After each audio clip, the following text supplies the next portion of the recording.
Hello everyone, welcome back to Aparna mini blog channel. तो ये मेरे व्लॉगिंग का पार्ट 4 है जो हम फ्रेंड्स ट्रिप पर गए थे।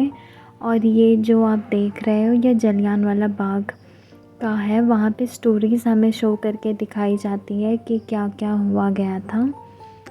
तो ये स्टोरी हमें दिखाई जा रही थी।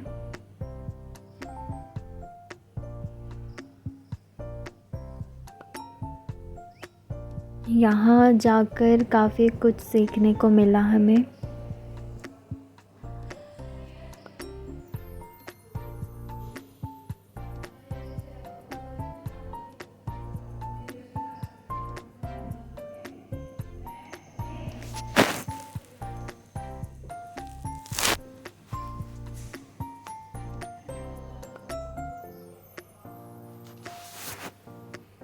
उसके बाद हम कटरा पहुंच गए थे। कटरा पे हम अपना आईडी कार्ड बनवा रहे थे। उसके बाद हम अपनी यात्रा शुरू करने के लिए नए मार्ग पे चले गए। और ये भवन का नज़ारा है। जब हम ऊपर पहुंच गए थे तब हमने नए मार्ग से जो नया रूट बना है वहाँ से हमने चढ़ाई की थी और पुराने रूट से उतरे थे। और हमने एक ही दिन में दोनों चीज़ें कर ली। हम सुबह 8 बजे के करीब अपनी चढ़ाई स्टार्ट की थी और हमारा शाम 6 बजे तक भैरव बाबा का भी दर्शन हो गया था। हम भैरव बाबा तक रोपवे से जाने वाले थे, पर हमने ऑनलाइन बुकिंग नहीं की थी और शाम तक बुकिंग होना बंद हो गया था, इसलिए हमें पैदल भैरव बाबा तक जाना पड़ा। और भैरव बाबा की जो चढ़ाई होती है भवन पे दर्शन होने के बाद, वो काफ़ी ज़्यादा डिफ़िकल्ट होता है, क्योंकि वैसे ही हम बहुत थक गए रहते हैं और उसके बाद और भी ज़्यादा थक जाते हैं। काफ़ी मुश्किल होता है, पर पहुंचकर बहुत ही अच्छा होता है, अच्छा फ़ील होता है। जब हम पूरे दिन यात्रा किए और जब हम भवन तक भी पहुँचे तो जैसे हमने भवन को देखा हमारा पूरा थकान ही ख़त्म हो गया था। फिर वहाँ जाकर हमने स्मार्ट लॉकर में फ़ोन और बाकी सारी चीज़ें रखी और लॉकर में अपने सामान रखे। और फिर हम वहाँ पे स्नान घर में स्नान किया और उसके बाद माता रानी का दर्शन किया, जिसके बाद काफ़ी ज़्यादा सुकून मिला हमें। और वहाँ पहाड़ों से जो नज़ारे होते हैं वो इतने सुंदर लगते हैं, इतने ज़्यादा अच्छे लगते हैं कि आप जब जाओगे तभी समझ पाओगे। हमने काफ़ी ज़्यादा हंसी मज़ाक करते हुए अपनी यात्रा पूरी की और ये जो एक्सपीरियंस था ये शब्दों में बताया ही नहीं जा सकता है। काफ़ी ज़्यादा थकावट हो रही थी। हम रास्ते में खा रहे थे, मज़े कर रहे थे, एंजॉय कर रहे थे और फ़ोटो भी शूट कर रहे थे। वो मेरा दोस्त है फ़ोटोग्राफ़र।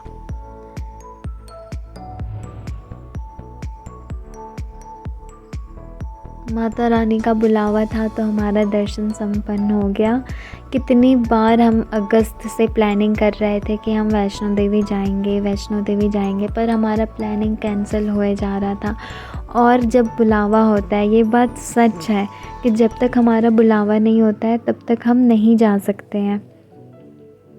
क्योंकि हमने कई बार प्लानिंग प्लॉटिंग की, बट सब कुछ असफल हो गया। कोई ना कोई घटनाएं होती जा रही थी। कभी हमें टिकट नहीं मिल रहा था, कभी हमें टिकट मिल गया था, कंफर्म हो गया था, बट यात्रा बंद कर दी गई थी। बट अब भी जो था एकदम अचानक सब कुछ हुआ है। हम अमृतसर गए थे और अमृतसर के ट्रेन में बैठे बैठे कटरा आने का टिकट किया हमने और हम अमृतसर से कटरा बस से आए थे। ये मैं हूँ। यहाँ पे लंगर है और लंगर में काफ़ी अच्छा खाना मिलता है। मैं 2018 में आई थी, तब ये सारी चीज़ें नहीं थी, ये अब हुई है। ये देखने में काफ़ी सुंदर लग रहा था और ऐसा हो रहा था कि सिर्फ मैं ही पीछे रह जा रही थी कई बार।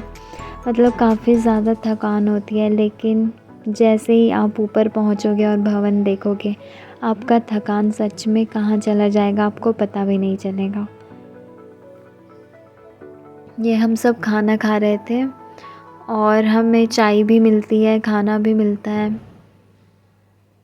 ये मेरे सारे दोस्त हैं।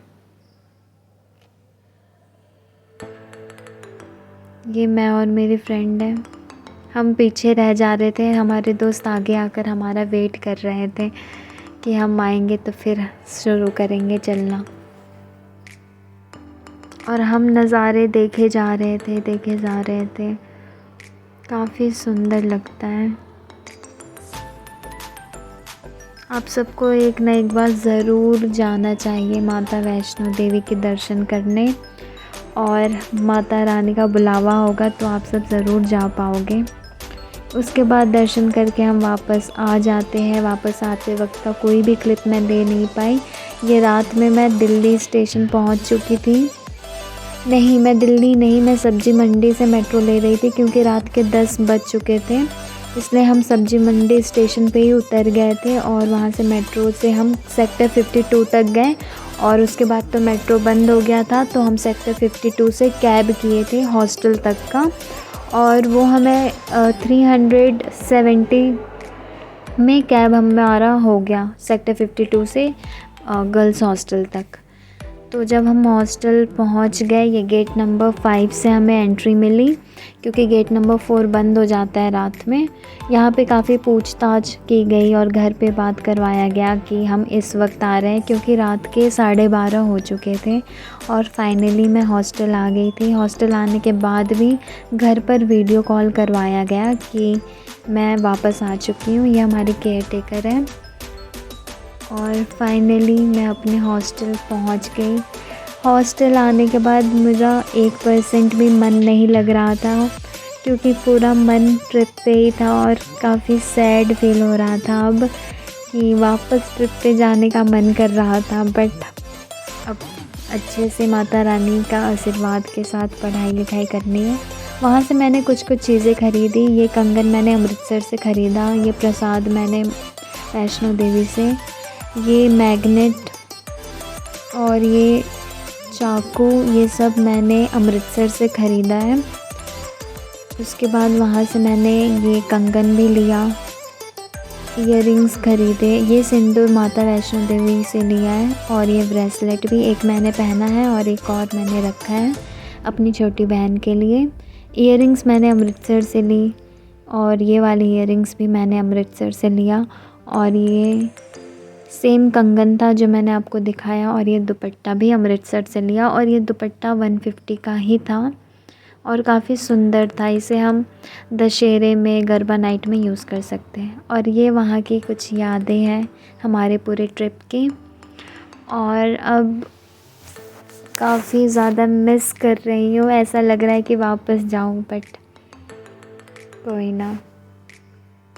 अगर आप सबको मेरा व्लॉग अच्छा लगे तो please like, share and subscribe my channel.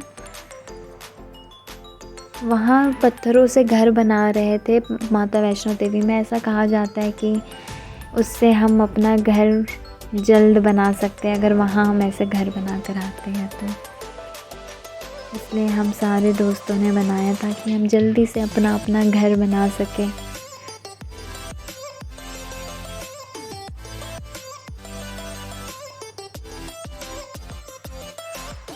ये वहाँ का नाइट व्यू है जो कि काफ़ी ज़्यादा सुंदर लगता है।